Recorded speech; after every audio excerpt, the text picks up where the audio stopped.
First of all, I want to thank everybody for being here. I just wish we showed up. You know, that's just not who our team is.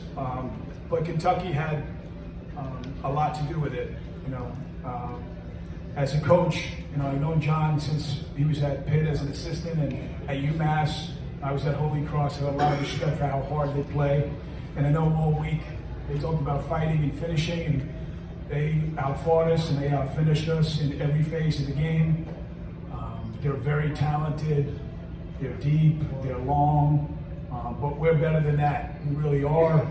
We won an NCAA game last year. We lost 2 players, and we're trying to figure it out, obviously. But the credit goes to our opponents, and today Kentucky, the crowd, we're up, everything was what it was supposed to be, but we didn't step up to the challenge.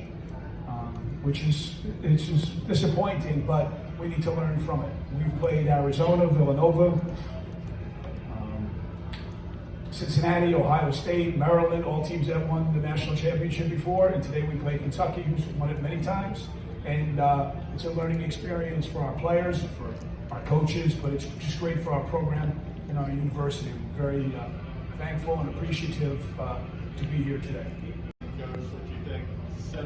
Jerry. Yes, sir. Good to see you, Jerry. Thank you. Anything set the tone, do you think, early on? No, early we were okay, but I put the blame on me. Kentucky really protects the basket, and they play that pick and roll defense so that, you know, John is a smart guy, obviously, and we had a number of open looks at threes early that if we made it would have been a little bit different. But as the game went on, we just started taking awful threes.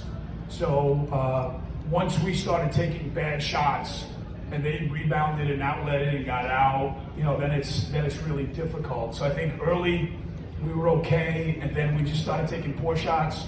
I don't think we turned it over as much as we took the poor shots. We took so many ill-prepared threes. We had 13 turnovers to their 9. So, but it was poor shots, and it was, you know. Then it turned into their transition, and it turned into, you know, a long night for us. But there, you know, I just knew. I know John from 5-star basketball camp, and I look at him not as this, you know, mega god, millionaire. He's a basketball coach, and he had a week to prepare, you know, for a basketball game, and they were prepared. I thought we were prepared. We were tired.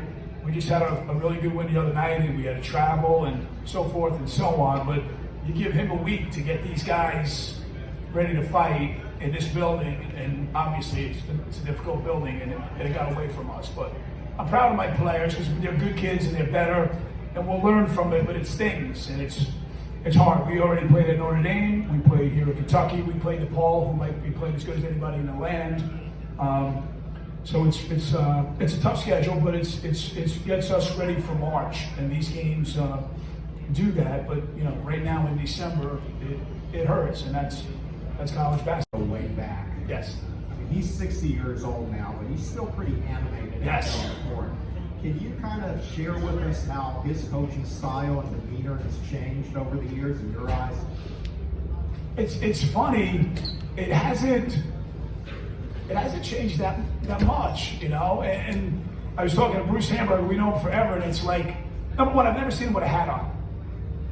Not that that means anything, but he never has. He's got more hair than I do, so he's doing something right. But I think he's a likable coach. Like as I was coaching with him, his players, you know, and when you're winning by 30, you become much more attractive. And when you win national championships, but John Calipari was born to coach. Howard Garfinkel from 5-Star Camp gave so many, Mike Fratello and Hubie Brown and Bobby Knight, and I don't put myself in that category, but John Calipari and Rick Pitino, that's the 5-star roots, and these guys, you coach until you can't coach anymore. Best team of the year, was that just a bad matchup for you guys, or you know, I always tell our guys that and he caught most of his, other than the dunks that he had, like the elbow, the 16-15 contested shot is not a good shot, but he's a good player.